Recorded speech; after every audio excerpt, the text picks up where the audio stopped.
Okay, this is the last team one of the year. And so this one was about solving some complicated looking equations. So we get this first one right here. We can see we got an absolute value with an exponent, and then there's another x here inside of a squared.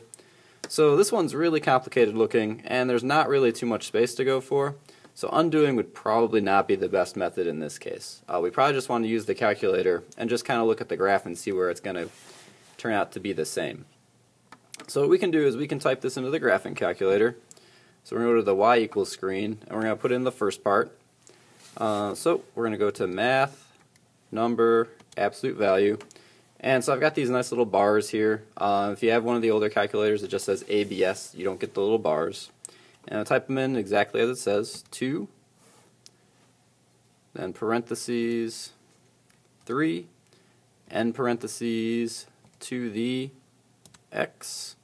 Now this one you got to hit over to get out of the exponent. Minus 4, then I got to hit parentheses a couple more times. I'm going to get out of there. So we hit the arrow, and that's exactly the same as that, so that's good. So we're going to go to the Y2 screen, and we're going to type it in again exactly as it says. 0.5 parentheses x plus 3 end parentheses squared minus 6. So I've got my two equations in there. I'm going to hit the graph button, and we're going to see where they connect. So that's the first one.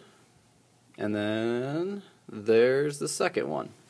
So over here, it's kind of obvious that's one of the places where it connects. But over here, just like in class when we saw it looked like there could be maybe one or two, we'll probably have to zoom in over there. So I'm going to hit the trace button, and I'm going to go over to kind of see about what number we're at, where those two things intersect. So we're going to look over here. It looks like about 7.0, about negative 7.44, negative 7.5. So I'm going to go to the table. Negative 7.5, and just like we practiced, 0.01. We'll go second table, and we want to find out where these two columns are about the same. So we can see these ones are getting smaller, and that's 3.8, that's 3.9. Over here is 3.9 and 4.1. So my answer's got to be somewhere in here. I got 3.99, 3.94, 3.99, 3.99, 3.999, 4.03. So my closest number is probably this negative 7.47. So that's one of my x values. So if we go back to the graph, we can let it graph a little bit. I'm going to stop it real quick because I know I want to zoom in. So I'm going to go to 3, and then I'm going to hit the zoom in, which is number 2. So I got to wait for it to graph again. And then I'm going to go over to where it looks like they're going to cross, and I'm going to zoom in at that point. So it looks like they cross somewhere around here, so I'm going to hit zoom in over there. So we can see now we get a little bit of a closer look. There's the second one, and we can see it does. It hits twice. So again, I'm going to hit trace, and it looks like that's right about 1. So that's one of the places I'm going to look for. And then we can't really see down here, but it looks like it's about maybe a half. We can't really tell. But we're going to go to the table set, and my guess was 1. If we go to the table, yeah, 1's dead on. So 1 is definitely another one of the answers. And then the other one looked like it was between 1 and 0. So I'm going to just kind of scroll for a bit. I got 1.3, 1.2, 1.0, 0.9. Wait, these numbers are still going down. These numbers are still going down. But then right here, 0.04, 0.00, 0.04, 0.09, these numbers are going back up. So that's how I know it's got to be somewhere around here. So let's see, we got 0.29, 0.33, 0.34, 0.30, 0.38, 0.26. So it's one of these two, either the 0.55 or the 0.56. Either one of those would have been good. And so those are the 3 points that my two equation parts intersect at. So those are my 3 answers for that one. So I'll move the calculator over. For number 2, we have these fractions. So we learned how to fraction bust. So you could do a fraction buster by multiplying everything by the same number. You could also do a least common denominator. That would have been okay. You could have also turned them into decimals and moved everything over, as long as you converted back at the end. So since I've got 7 and 14 and 2, my greatest common factor, I could divide those all by 14.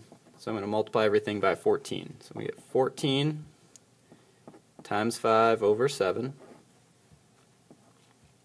plus 14 times x over 14 equals 14 times 1 over 2. So I'm going to do my divisions.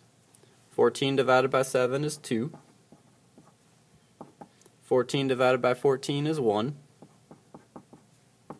14 divided by 2 is 7. Then I multiply. So I've got 10 plus x equals 7. At this point, I got to get x by itself, minus 10 on both sides, x equals negative 3. And again, you could have done some other methods. I saw some people do the look inside. They turned them into 14ths over here and said, all right, I got to make over here 7 14ths. So we ended up with 10 plus x. Again, we get this negative 3. For the third one, we wanted to do some rewriting. So I've got 2 to the 15th and x to the 2x plus 1. So our goal is to get this 8 into a 2. Well, I know that 8 is the same as 2 cubed.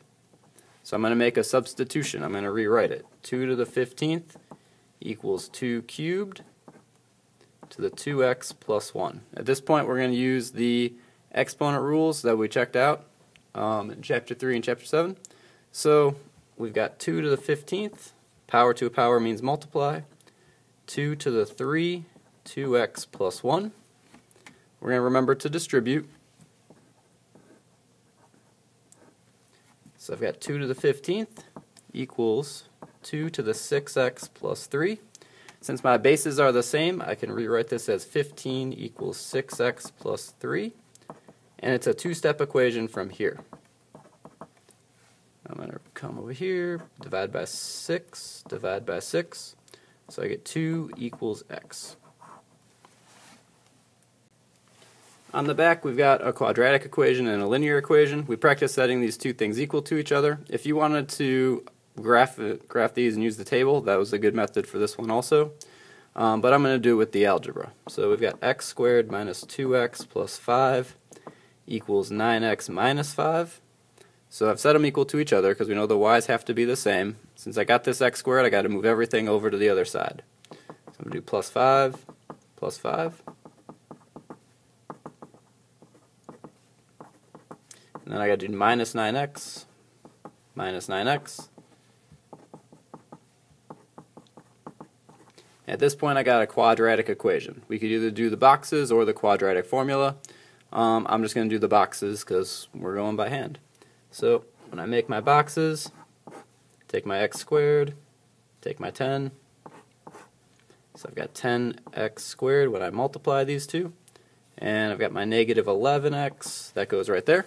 So things that multiply to 10 and add to negative 11, well, that's negative 1 times negative 10. That gives me 10.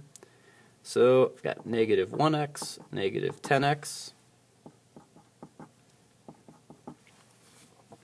And I just have to find my common denominators. There's an x right there. X times negative 10 is negative 10x. Negative 10 times 1 is 10. Negative 1 times x is x. So I get x minus 1, x minus 10 equals 0. Use my zero product property to split these two up. X minus 1 equals 0, plus 1, x equals 1. X minus 10 equals 0, plus 10, x equals 10. So I've got my two x values. Now since this one had y's in it, I actually have to go back and find my y values. So when x equals 1, I'm going to use this one because this one's looks a little bit easier to plug into. Y equals 9 times 1 minus 5. Y equals 9 minus 5. Y equals 4. So 1, 4 is my first point. Then when x was 10, I say y equals 9 times 10 minus 5. Y equals 90 minus 5.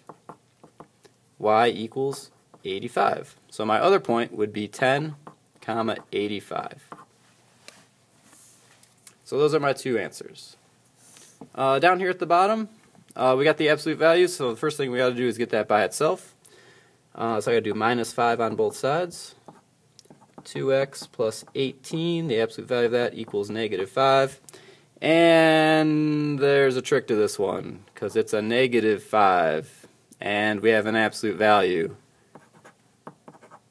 which means that we can't do this one. There's no solution. So a lot of people, and in fact everybody, decided they were going to try and split it up, but we practiced in class with this trick with that negative sign there, so always try and look inside first. We actually can't get a negative number there. If you use the graph, it's actually pretty interesting. So I'm going to get rid of the last one that we had to graph. I'm going to get rid of that one too. I'm actually going to type this one in.